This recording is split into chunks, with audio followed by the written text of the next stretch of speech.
دوسری جگہ پہ لکل صوفین یا لکل شعر صدقہ کی بجائے الفاظ حدیث آئے ہیں لکل شعر حسنہ یا لکل شعر من الصوف حسنہ. حسنہ کا لفظ آیا. حسنہ کیا ہے؟ خود قرآن میں اللہ نے سکھایا. بولا تم کو دنیا اچھی چاہیے آخرت اچھی چاہیے، دو ہی چیزیں ہیں. دنیا اور آخرت کی پوری ساری کائنات کی اچھائی اگر دنیا کے اندر سما دی جائے، اللہ نے اس کے لیے لفظ استعمال فرمایا کہ تمہیں اگر دنیا اور آخرت کی اچھائیاں چاہیے تو پھر کیا کر لینا، یہ قربانی کرنا. کیوں؟ اس قربانی کی وجہ سے میرے حبیب نے کہہ دیا کہ میں قربانی کے بال کے بدلے میں تم کو حسنہ دوں گا. اور تم سمجھ لو کہ حسنہ کیا چیز ہے.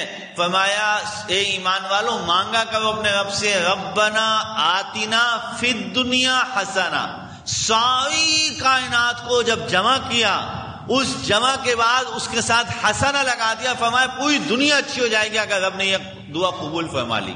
اگر اللہ نے یہ دعا قبول فرمائی، ارے دنیا کتنی بڑی ہے، لیکن دنیا کے لیے لفظ لگایا گیا حسنہ. ربنا آتنا فی الدنیا حسنہ. حسنہ کا لفظ لگایا.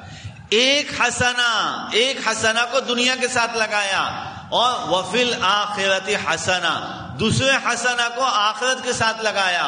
رب کریم نے بتا دیا کہ اگر تم کو دنیا اور آخرت اچھی چاہیے، حسنہ کے ساتھ مانگنا، اللہ تم کو آخرت اور دنیا دونوں اچھی عطا فرما دیں گے. رسول اللہ صلی اللہ علیہ وسلم نے فرمایا جس نے قربانی کی اس کو بال کے بدلے میں حسنہ ملے گا. بال کے بدلے میں حسنہ ملے گا. اور یہ لفظ دنیا اور آخرت کے ساتھ حسنہ نہیں کہا، صرف اللہ نے ایک جگہ اور ارشاد فرمایا حسنہ کیا ہے؟ فرمایا لقد کان لکم فی رسول اللہ اسوۃ حسنہ. اے لوگو، ساری کائنات کے لوگوں کو اعلان کیا اللہ نے. فرمایا یقین کر لو میرے پیغمبر کا طریقہ کار، میرے نبی کی زندگی تمہیں ایک نمونہ بنا کے تم کو دے رہا ہوں. ایک نمونہ، ایک آئیڈیل بنا کے تم کو دے رہا ہوں. اور فرمایا کیسے ہے یہ آئیڈیل اور نمونہ کیسے ہے؟ فرمایا اسوۃ حسنہ.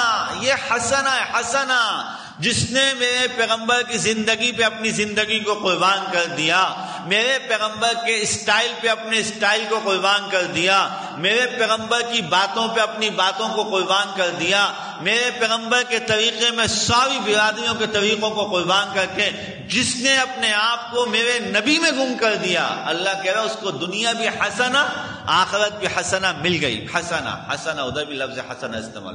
کتنی قیمتی چیز ہے یہ حسنہ.